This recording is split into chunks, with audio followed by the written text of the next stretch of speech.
So this is it, the change versus acceptance. Now this shouldn't be versus, what we should say is balancing change and acceptance. It's not to throw the baby out with the bathwater and say that we never want to change anything, but to the contrary, that we need to balance it out. So what are some things that tend not to change? Have you noticed that your past doesn't change a whole lot? As hard as you might try, and sometimes we get into ruminating. If I think about it enough, maybe my high school girlfriend won't dump me again, as happened 40 years ago, and so accepting one's past can be hard work, but important work. And obviously, we can't change it. I say obviously, but sometimes it's not so obvious to us when we refuse to accept that what happened actually happened. Temperament's another example of this. We know there's a ton of research now that shows that basic human temperaments can be detected even in infants and don't change a whole lot over time. An introvert is just not going to be the life of the party. I'm sorry. As much as you might try, and couples sometimes get into, struggles over this. Why can't you be more outgoing and more active and things like that? And so there's some aspects of temperament that need to be accepted as opposed to always trying to change. Loss is another prominent example, and we think that we've accepted a loss, and then we go to a movie and we're in tears and we're not sure why that is. But what's happened is that it's triggered some memories of a loss, somebody that died or what have you in the past, and we haven't fully come to terms with that loss. So grieving is an act of acceptance as well. And then there's the paradox of the effort to control inner experience. Generally speaking, effort is positively correlated with results, right? So if I'm pushing a piece of furniture across the living room, the harder I push, the more it moves. And so we're accustomed to this relationship. Unfortunately, we tend to think that it should apply to private experience as well. And so if I work hard enough at it, I'll get good results. So here's an experiment for you. Can you picture a pink elephant right now?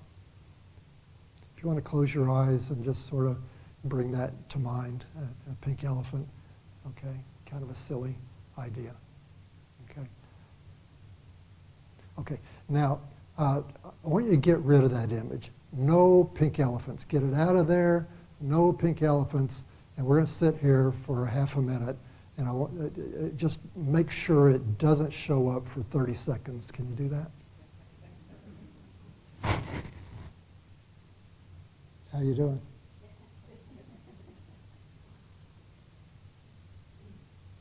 That's only 10 seconds. Yeah. Try harder. Come on. You get the point? Minds don't operate like a piece of furniture. And we'd like to think if I work at it hard enough, I can get rid of this bad memory, right? Doesn't work. So this is what we mean by this paradox. The harder we work at it, tip of the tongue phenomenon, you've got somebody's name, you're trying to get it, and the harder you try, the more it slips away. You just cannot come up with that name. And then you turn your attention to something else, and there it is. So again, effort is not correlated with results. Sleep is a prime example of this. When you're having trouble sleeping, what happens when you try harder? Good luck with that, right? Shut your eyes really, really tight and tell yourself, go to sleep now. You need the rest. The more effort, the wider awake we become. So we need to appreciate this paradox, that there's often an inverse relationship between effort and our control over our inner experience, very different from the outer world. So here's acceptance as an alternative. This is a hard thing to grasp. We have patients who come in oftentimes with long histories of struggles with depression. Anxiety in particular follows this same rule. Oftentimes, the harder you try to get rid of anxiety, the more it shows up. And the more it shows up, the more alarmed we get. The more alarmed we get, the more anxious we are, then we try harder. And to tell a patient who's suffered from this for years and come to us in desperation, how would it be to leave it alone and let it be? You know, it's all you can do to just stay in your chair, oftentimes, because it's so counterintuitive and so much the opposite of what the person is wishing for. Couples. How might this relate to couples? Does anybody know the number one reason for couples conflict? Money is definitely in the top 5. Children's definitely in the top 5. Come on, sex, right? It's top 5. Religion, politics, all way up there. Trust, you're getting warm. Number 1 is the effort to coerce change in the other person. Right? Be different. The honeymoon's over. Sorry to inform you. Now's the time for you to start fitting my expectations. Right? Yeah. And so we start putting subtle and sometimes not so subtle pressure on this person to be different. Spend less money, be freer with your money, be more liberal, be more conservative. The list goes on. And in the process, we get fights. So couples therapy has moved very strongly into the acceptance arena, which is literally training members of the couple in the art of acceptance of the other person. Wow. I mean, that's pretty revolutionary. Yeah. And by the way, we do a lot of work around self-acceptance as well, because we have a lot of message, I shouldn't be the way I am, I should be a certain way, and then we have low self-esteem. And so self-acceptance is very important in psychotherapeutic work. Panic disorder, same deal. The more you try to get rid of panic, the more it tends to show up. Mentioned the AAQ, which is our measure of psychological flexibility.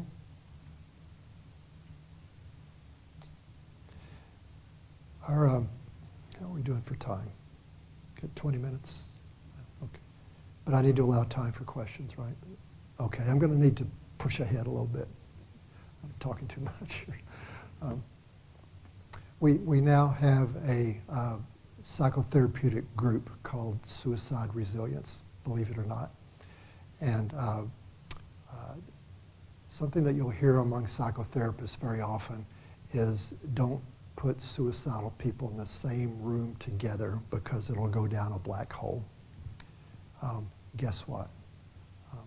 Put suicidal people in a room together, and what they talk about is hope and resilience and problem solving. And most importantly, what they tell us is you gave me the space to talk about this scary subject without consequences, without worrying about some kind of penalty or punishment or judgment or anything else. And patients tell us it's the first time they've ever had that experience where they could sit in a room with other patients and a therapist or two and really say what it's like to be in that dark place. And it is amazingly therapeutic. This is an act of acceptance that we're not going to judge, we're not going to try to take this away from you. And it opens up this incredible space that's amazingly therapeutic. So all different examples of what we mean by acceptance. And then there's CAMS. So first, to clear the air, it's very important, and you know, the language is imprecise, and so often there are misunderstandings about what we mean by acceptance. And very importantly, this is not the same thing as approval. It's not to say that we agree with the individual. We may strongly disagree. It's not to say we give up. There's nothing we can do. We just have to accept it. It's none of these things. And it's certainly not about closing any doors. What we're really talking about is acknowledging the reality of where a person is at. This is it, right here, right now. Let's come to terms with the reality of the situation. We're going to try to meet this person right where he or she is currently, without judgment, without condemnation. And that's the beauty of the problem-solving model. As soon as we look at this as simply a human being trying to solve the problem of emotional suffering, pain, and misery, then we can get on board around finding them some relief. So the judgment comes out of it, that it's not a moral issue, not to be judged. And importantly, this provides us with a starting point for change. It is not resigning ourselves and closing doors. This is about opening doors and finding a starting point for some kind of change. We're running short on time. Raise your hand if you're familiar with mindfulness. Anybody? A few people. Okay.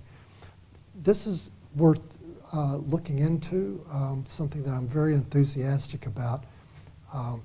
It is not an esoteric thing as it sounds whatsoever. It's really a matter of taking a disciplined approach to cultivating attention to the present moment as it is. Very simple idea.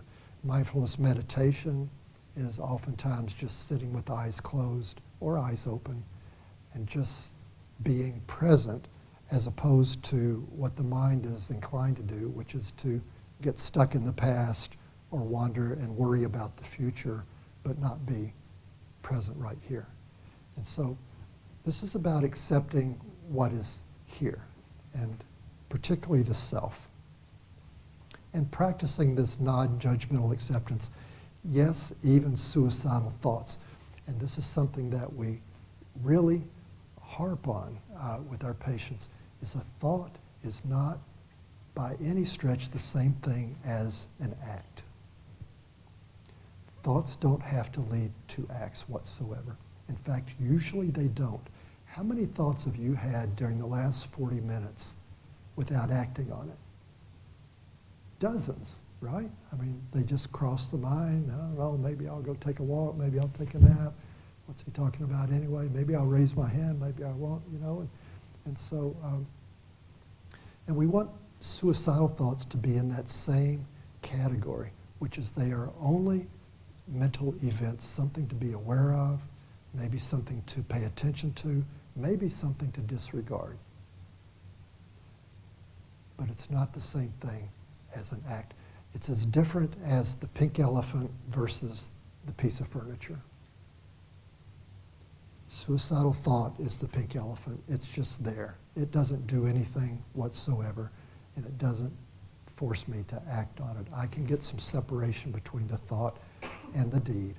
So maybe the thought's not so bad, and maybe I can talk about it without fear of making things worse. So here's the distinction between inner experience and actions.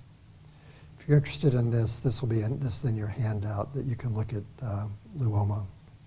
It's a good article that came out a couple of years ago. And then there's empathy. I'm sure y'all are more familiar with this notion, which is trying to look at things through the eyes of another individual and understand. first of all, if we're in a helping position, whether it be as a professional or as a family member, we want to understand, again, empathy, like acceptance, is not the same thing as endorsement.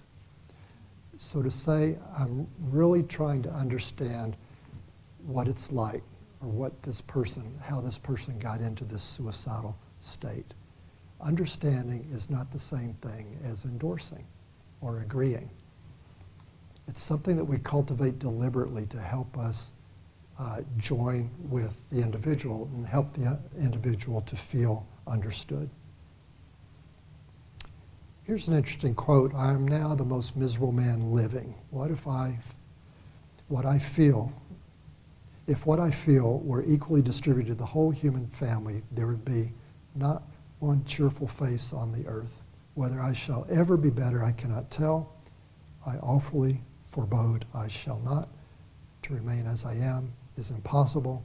I must die or be better, it appears to me. This is Abraham Lincoln, years before he became president. I don't know if you're aware that he suffered from major depression throughout his adult life. A very interesting book called Lincoln's Melancholy. And if he's not a hero in your eyes already, he will be, because he kept the country together at a time when he was also struggling with major depression.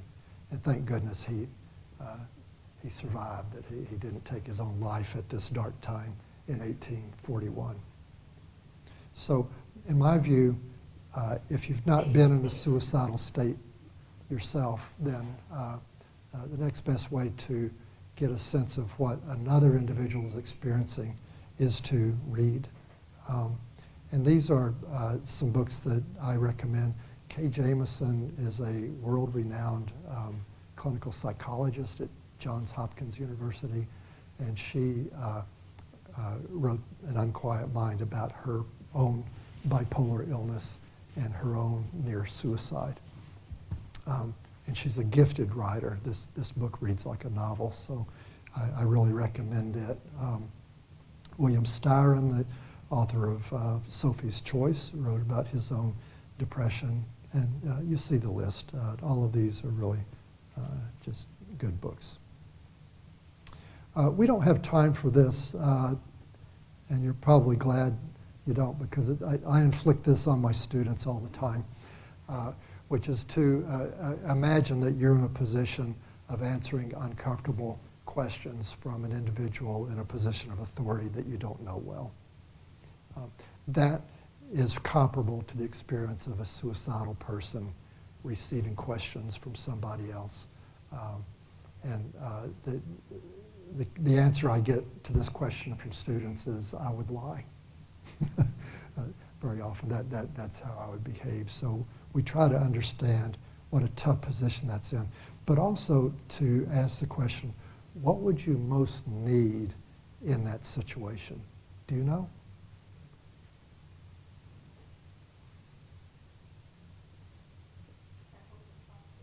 Pardon?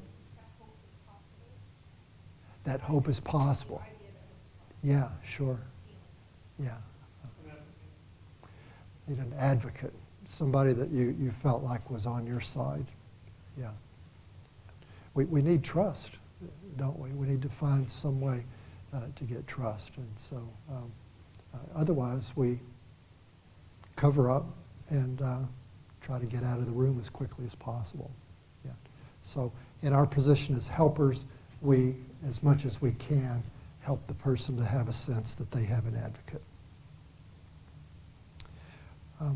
So in the interest of time, we'll skip lightly over this slide, which could take the whole hour. This is how we now approach working with suicidal patients. First and foremost, to do crisis stabilization, make sure that the person survives the crisis. That word containment is in quotes for a reason. We're trying to get away from this notion of locking people up for their own good. This is often a terribly traumatic thing to happen and tends not to be therapeutic at all. By containment, it's more around finding a way for this person to be safe, even if it's getting a family to agree not to leave the person alone for long stretches of time. doing whatever we can to, if you will, contain the crisis until the crisis can be stabilized or resolved. Then treatment, working with these vulnerabilities we've been talking about, and then staying therapeutic. The word invalidation is used quite a bit in this context, and this is a caution for anybody who's, with all good intentions, trying to help out. But we all know that about the road to, where being paved with good intentions. So statements like, you have so much to be thankful for, or suicide is a permanent solution to a temporary problem. These are platitudes that most people in a suicidal state, this is like fingernails on a chalkboard, because embedded in this is kind of a cheer up message. Stop feeling the way you're feeling. And we call this invalidation.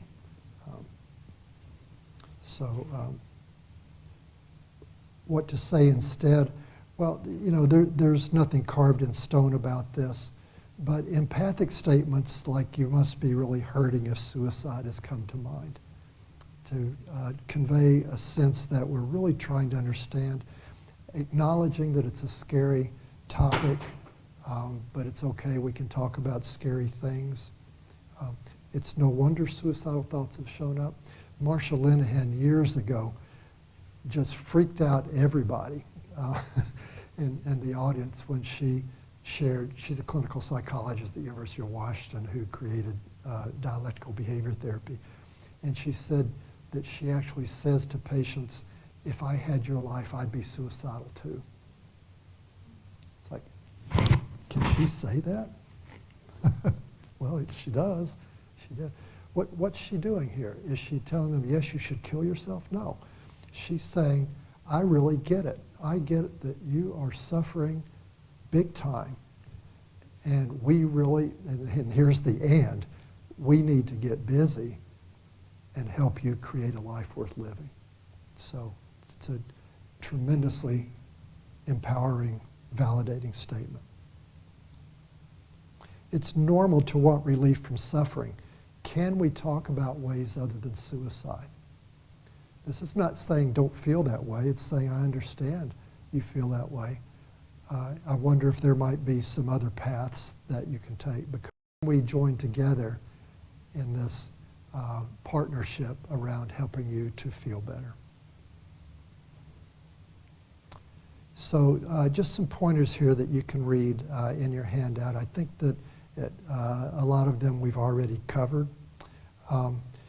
One thing around reactants, when we say, well, don't tell people you can't do that, maybe I'll use reverse psychology and say, okay, go ahead and do it.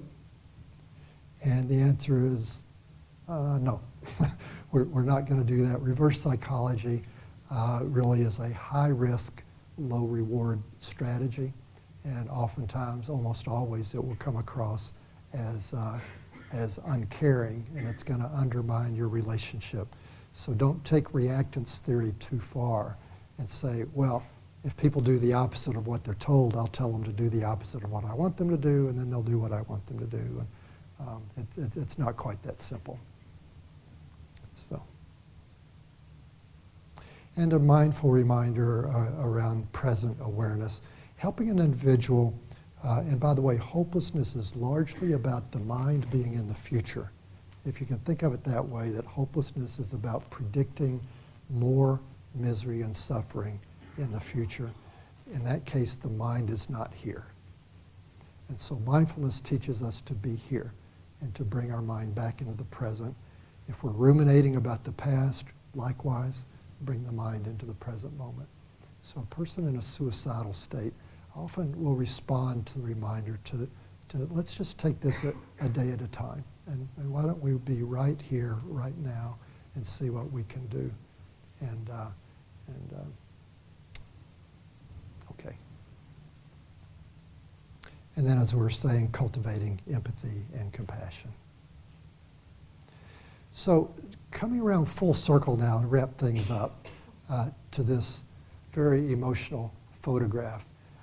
Looking through the lenses of what we've just been talking about, I hope that you can see that this epitomizes the accepting approach. The officer is not reaching out to grab this guy. They're not trying to coerce him into doing anything at all. He has his hands folded. He's leaning over the rail, and he's just clearly trying to really understand this troubled young man. And he spent over an hour in this position just talking and trying to understand, staying engaged and showing this fellow that he was interested, that he cared, and that he was on his side. And as we all know, that it had a great outcome, so I think it's worth considering. So that about wraps up my remarks, and so I'll close now. If you want to get in touch, this is my email address, and I'd be glad to take any questions that you might have.